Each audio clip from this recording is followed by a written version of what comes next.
మన ప్రభువైన యేసుక్రీస్తు నామంలో మీకు అందరికీ శుభములు. 40 సంవత్సరముల పాటు విగ్రహారాధనలో ఉన్నప్పటికీ రక్షించబడి సువార్త సేవలో కొనసాగుతున్న సహోదరులు వల్లభ జీవరత్నం గారు ఇప్పుడు మనకు దేవుని వాక్యాన్ని అందిస్తారు. శ్రద్ధగా ఆలకించి ఆత్మీయ మేలులు పొందుదాం. క్రీస్తునందు ప్రియమైనటువంటి సహోదరులందరికీ ప్రభు నామమున శుభములు తెలియజేస్తున్నానండి. మీతో కలిసి వాక్యాన్ని ధ్యానించడానికి ప్రభువు నాకు ఇచ్చిన కృపను బట్టి దేవునికి స్తోత్రాలు చెల్లిస్తున్నాను. రక్షణ ప్రణాళిక అనేటువంటి అంశం గురించి చాలా కాలంగా నా మనసులో ఉంది. ఒక డిజిటల్ బైబిల్గా నాకు ఇది బయలుపరచడం జరిగింది. ఆ యొక్క విషయాలను మీతో పంచుకోవాలని ఆశపడుతున్నాను. ఇది రక్షణ ప్రణాళిక దేవుడు మానవాళి కోసం ఏర్పాటు చేసినటువంటి ప్రణాళిక ఫార్మేట్ 27గా నేను నామకరణం చేసుకున్నాను. రండి చిన్న ప్రార్థన చేసుకుందాం. ప్రేమగల తండ్రి, జీవముల దేవా, ఈ యొక్క రక్షణ ప్రణాళికను మాకు వివరించి బలపరచండి. ప్రతి ఒక్కరితో మీరు మాట్లాడండి. నువ్వు ఎంత ప్రణాళిక వేసుకుని భూమి మీదకి వచ్చావు, నీ ప్రణాళిక విశదీకరించి నీ దాసుని ద్వారా దాసుని సులువుదాటు మరుగుపరిచి నీ రక్తంలో నీ దాసుని కడిగి శుద్ధీకరించి పవిత్రపరిచి నీ దాసుని బూరగా వాడుకొని స్పష్టంగా ప్రతి ఒక్కరితో మాట్లాడి మమ్మల్ని బలపరిచి నీ రక్షణ పొందుటకు ప్రతి ఒక్కరిని ప్రేరేపించమని యేసు పేరట వేడుకుంటున్నాం తండ్రి, ఆమేన్. ప్రియమైనటువంటి దేవుని బిడ్డలారా, మొదటగా దేవుడు ఆదాముని ఎన్నుకొని ఏదెను వనంలో మంటి నుండి తయారు చేసుకున్నాడు. అది అయితే ఈ ఆదాములో నుంచి పక్కటమ్ముకుని తీశాడు, అవన్నీ చేసుకున్నాడు. ఇద్దరు కలిసి వారు అవిధేయతకు గురై సాతాను యొక్క మాటలకి ప్రలోభాలకు లొంగిపోయి నిషిద్ధ ఫలాన్ని తినటం ద్వారా వారు ఏదెను వనం నుంచి వెళ్ళగొట్టబడిన సంగతి మనకి సుస్పష్టంగా తెలుసు మనకి. అయితే ఆదాములో పోగొట్టుకున్నటువంటి ఆశీర్వాదాలు తిరిగి మనకి ఇవ్వటానికి యేసు ప్రభుల వారి లోకానికి రావడం జరిగింది. ఈ యొక్క విషయాలన్నీ కూడా ఒక అద్భుతంగా పొందుపరచినట్టుగా నేను గమనిస్తూ వచ్చాను. దాన్ని పంచుకోవటానికి మీ ముందుకు రావడం జరిగింది. దయచేసి శ్రద్ధగా ఆలకించాలని మనం చేస్తున్నాను. ప్రత్యేకించి అసలు యేసు ప్రభు యొక్క పుట్టుక ఎక్కడ జరిగిందని కనుక ఆలోచించినట్టయితే పరలోకంలోనే జరిగిందని చెప్పి ఒక లేఖనం ద్వారా నేను చూడటం జరిగింది. కీర్తన గ్రంథం 2వ అధ్యాయం 7వ వచనంలో వాక్యమైనటువంటి యేసు ప్రభుల వారు తండ్రి అయినటువంటి దేవునికి ఎదురుగా నిలబడినప్పుడు ఆయనకి అర్థం కాదట, ఎక్కడి నుంచి వచ్చాడో ఏంటో అర్థం కాక ఆయన ఆస్తిని నిలబడిపోతే ఆ తండ్రి అయిన దేవుడు యేసుక్రీస్తు వారితో అంటున్నాడట, నీవు నా కుమారుడవు, నేడు నేను నిన్ను కనియున్నాను అని చెప్పన్నాడట. ఏంటంటే అది కీర్తన గ్రంథం 2వ అధ్యాయం 7వ వచనం మాట్లాడుతుంది. నీవు నా కుమారుడవు, నేడు నేను నిన్ను కనియున్నాను, ఐ హావ్ బిగాటెన్ యు అంటాడు. ఎంత చక్కటి మాట అండి. వాక్యమైనటువంటి దేవుడు, వాక్యమైనటువంటి దేవుడు ఆ మాట పలికేపటికి ఎదురుగుండా నుంచున్నాడట. తండ్రి అయిన దేవునికి ఎదురుగుండా యేసయ్య నుంచున్నాడు. ఆ యొక్క పుట్టుకని గురించి రాస్తున్నాడు 2వ అధ్యాయం 7వ వచనం. అయితే ఈ తండ్రి కుమార పరిశుద్ధాత్ములు కలిసి ఈ కోటాను కోట్ల గ్రహాల్లో ఒక గ్రహమైనటువంటి భూమిని ఎన్నుకొని భూమి మీద వచ్చి ఆ భూమిలో నుండి మట్టిని తీసుకొని దాన్ని మన స్వరూపం ముందు మన పోలిక చొప్పున నరులను చేద్దామని చెప్పేసి ఆశ కలిగి తన స్వరూపంలో తన పోలిక చేసుకున్నటువంటి సన్నివేశం మనకు తెలుసు. అది ఎక్కడ రాస్తున్నాడంటే కరెక్ట్గా ఆదికాండం 2వ అధ్యాయం 7వ వచనం అండి.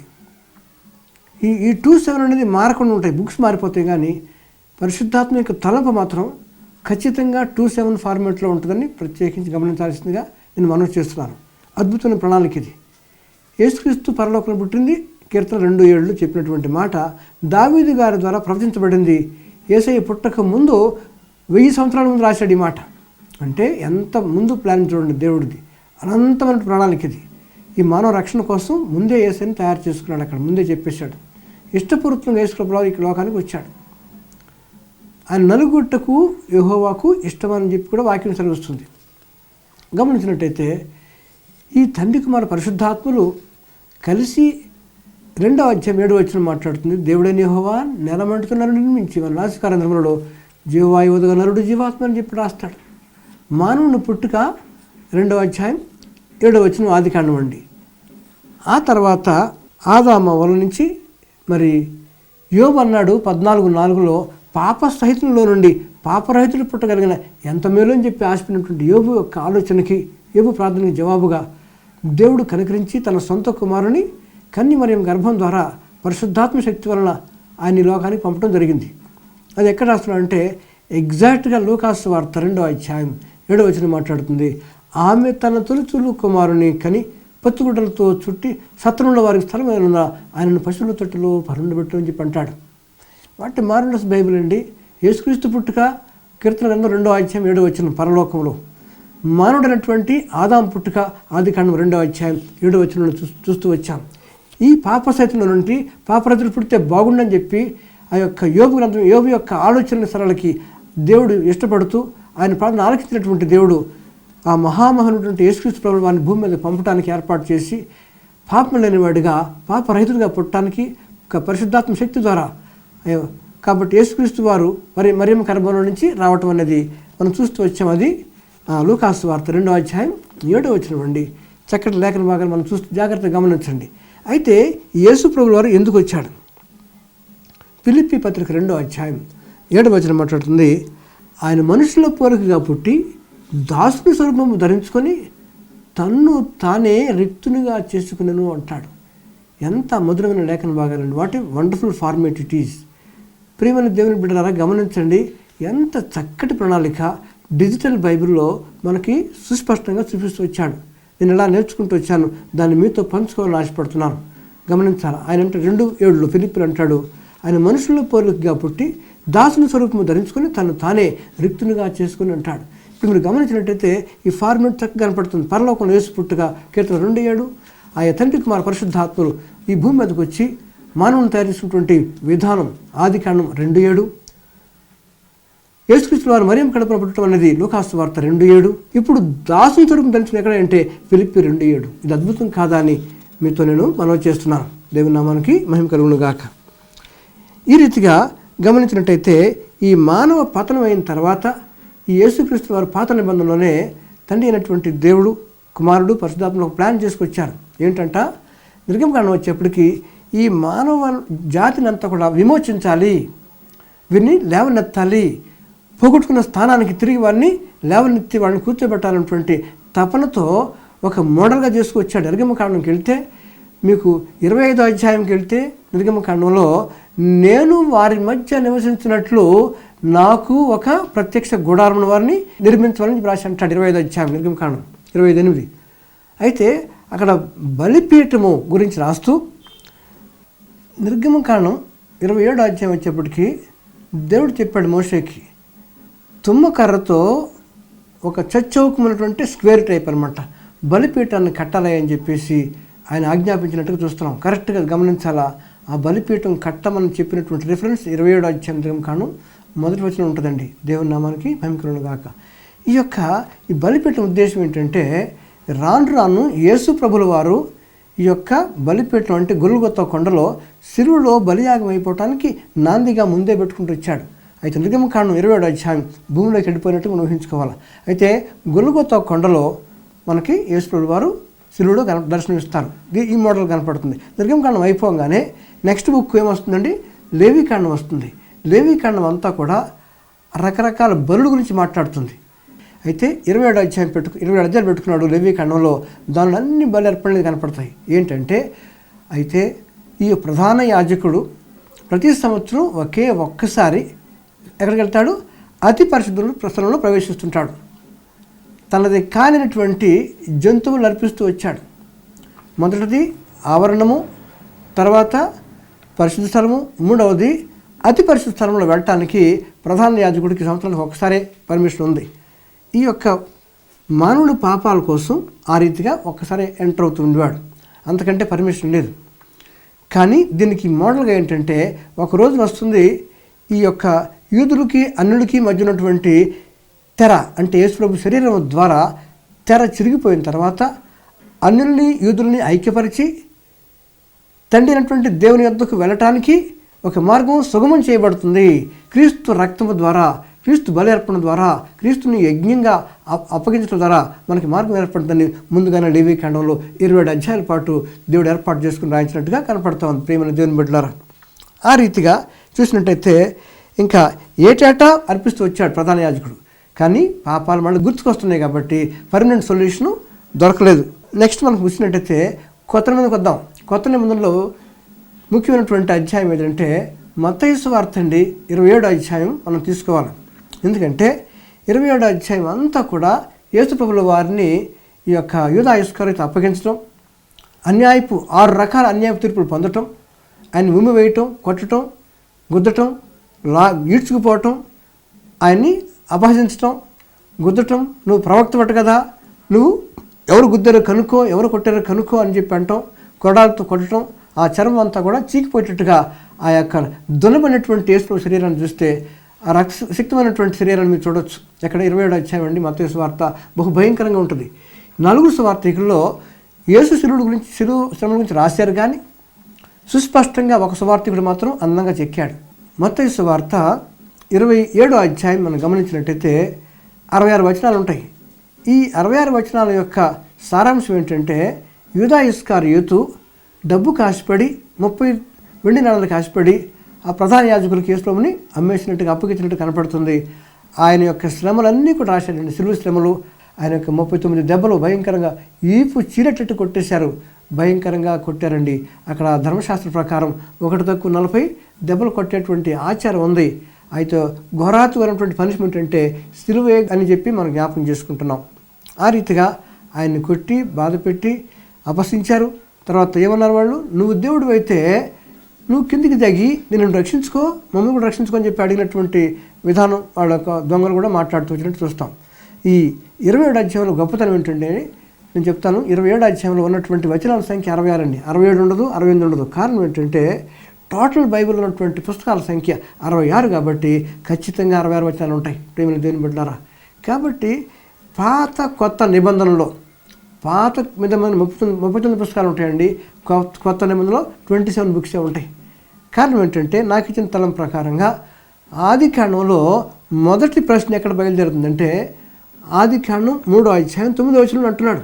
ఎప్పుడైతే అవిధేయంతో ధిక్కారంతో సాతాను యొక్క ప్రలోభాలకు లోనై నిషిద్ధ ఫలాన్ని తిన్నారో దేవుని సన్నిధిని, ఆయన యొక్క ఆ సాన్నిహిత్యాన్ని, ఆయన రూపాన్ని, ఆయన ప్రభావాన్ని, మహాత్మ్యాన్ని, పరాక్రమాన్ని, తేజస్సును పోగొట్టుకున్నటువంటి ఆది మానవుడు దూరం అయిపోయి దాక్కోవడం మొదలుపెట్టాడు. అప్పుడు వెతుక్కుంటూ ఆ తండ్రి ప్రేమ అండి ఎంతో గొప్ప ప్రేమగా వస్తాడు. అయ్యా నాయన ఆదామా నువ్వు ఎక్కడయ్యా అని చెప్పి అన్నప్పుడు, నేను నీ స్వరం అన్నప్పుడు నేను దిగంబరగా ఉంటుంది కనుక తోట చెట్ల మధ్య దాక్కున్నానంటాడు. దాక్కునే అవసరం ఏంటండి? పాపం చేసిన వాడు మాత్రం ఎప్పుడు కూడా దాక్కునే ఉంటాడు. ప్రతి నిబంధనలో వచ్చేటప్పటికి ఆయన యేసు ప్రభువు వారు వచ్చి అంటాడు, చీకటిలో నుండి ఆశ్చర్యకరమైన తన వెలుగులోనికి మిమ్మల్ని పిలిచాడని చెప్పి లేఖనాలు సెలవిస్తూ వచ్చాయి. గమనిద్దాం. అయితే ఎగ్జాక్ట్గా మీరు గమనించండి, 3వ అధ్యాయం 9వ వచనం మాట్లాడుతుంది ఆది కాండంలో ఆదామా నువ్వు ఎక్కడ.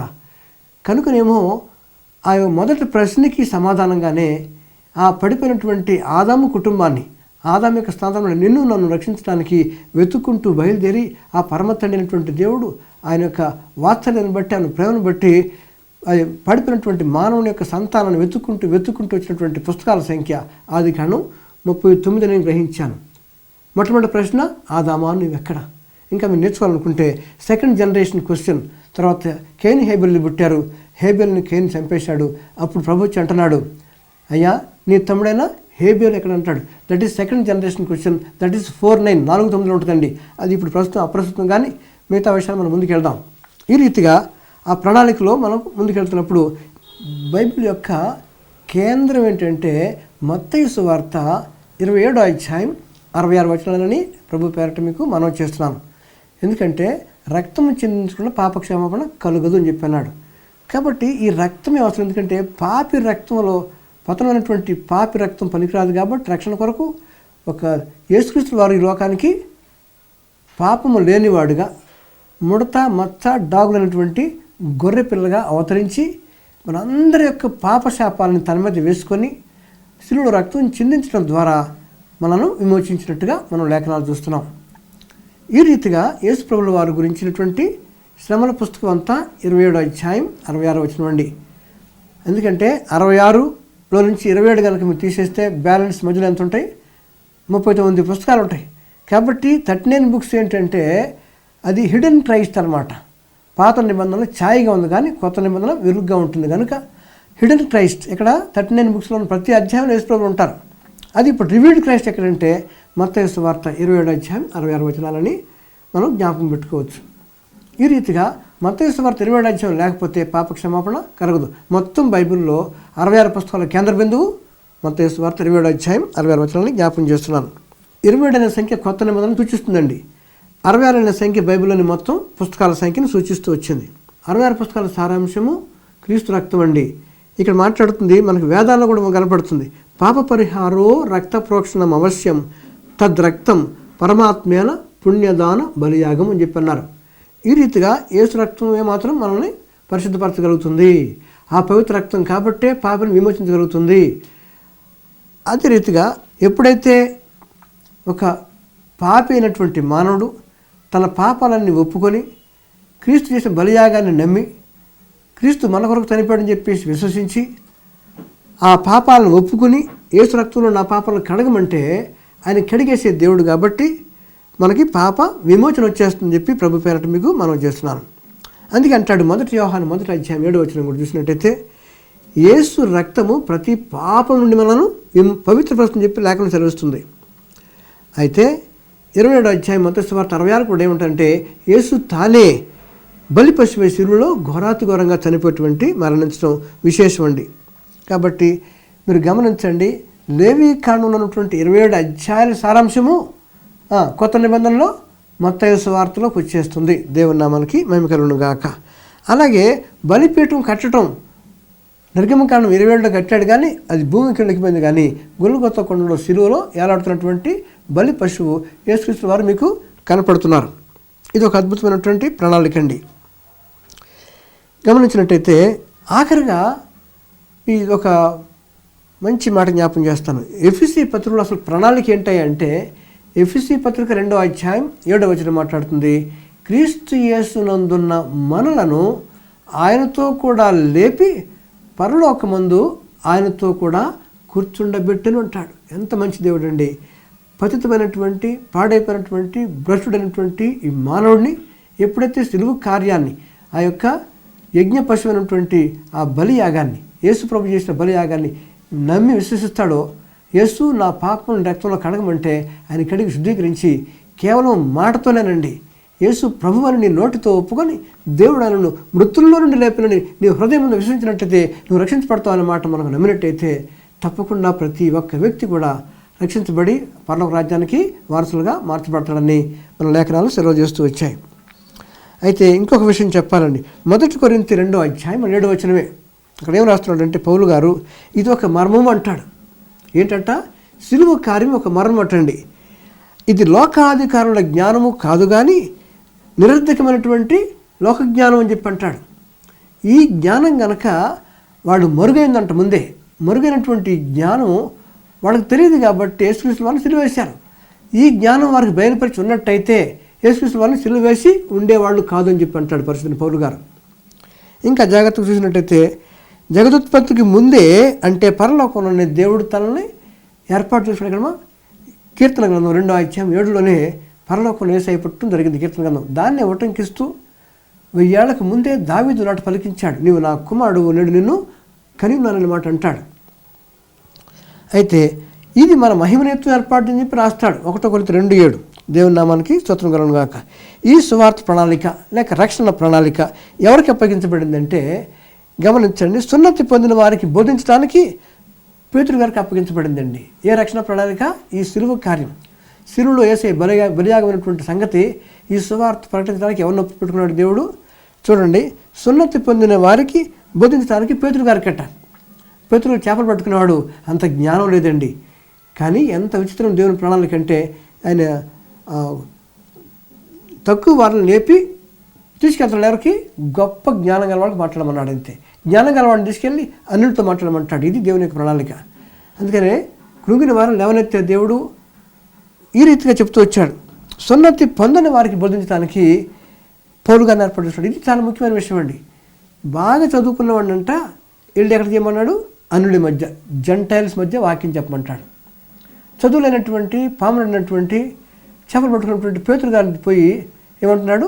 ఎడ్యుకేటెడ్గా బాగా ధర్మశాస్త్రంలో నిష్ణాతులైనటువంటి ఆ యూదుల మధ్యకి వెళ్ళి చెప్పమంటున్నాడట. ఎంత మంచి మాట అండి. దేవుని యొక్క కార్యాలు ఆశ్చర్యకరని మనకు అంతుపట్టదు. చేపలు పట్టుకునేవాడి కంట వెళ్ళి బాగా మేధావులు, నిష్ణాతులు, ధర్మశాస్త్రం బాగా వచ్చినటువంటి వారికి వెళ్ళి ప్రకటించమంటున్నాడు. కానీ రెండో విషయం, సున్నతి పొందని వారికి బోధించడానికి ఆయన పౌలు గారిని ఏర్పాటు చేసుకున్నాడు. ఈ రిఫరెన్స్ చూడండి, గలతీ పత్రిక మనకు ఖచ్చితంగా 2వ అధ్యాయం 7వ వచనంలో రాయబడుతుంది. అయితే మనం ఏం చేయాలండి అంటే, మనము ఈ విషయాలు నేర్చుకునే ప్రకారంగా విశ్వాసమందు స్థిరపరచబడాలంట. తర్వాత కృతజ్ఞతాస్తుతులు చెల్లించుతూ మనం విస్తరిస్తూ రావాలని చెప్పి అంటూ ఆయన యందు ఉండి వేరు పారి నడుచుకోవాలని చెప్పేసి ఆయన రాస్తున్నాడు. రిఫరెన్స్ కొలసీ పత్రిక 2వ అధ్యాయం 7వ వచనం. ఇవన్నీ కూడా ఫార్మేట్ మారదండి. గలతీ 2:7 చెప్పిన మాట మళ్ళీ తిరిగి కొలసీ 2:7 మాట్లాడుతున్నాడు. అయితే క్రైస్తవులకు కష్టాలు ఎవరి వల్ల వస్తున్నాయంటే, అది ఎప్పటి వరకు వస్తాయంటే, ధర్మ విరోధ సంబంధమైనటువంటి మర్మం అంటాడు. ధర్మ విరోధ సంబంధమైన మర్మము ఇప్పటికే క్రియ చేస్తున్నది. కానీ ఇది వరకు అడ్డగించున్నవాడు మధ్య నుండి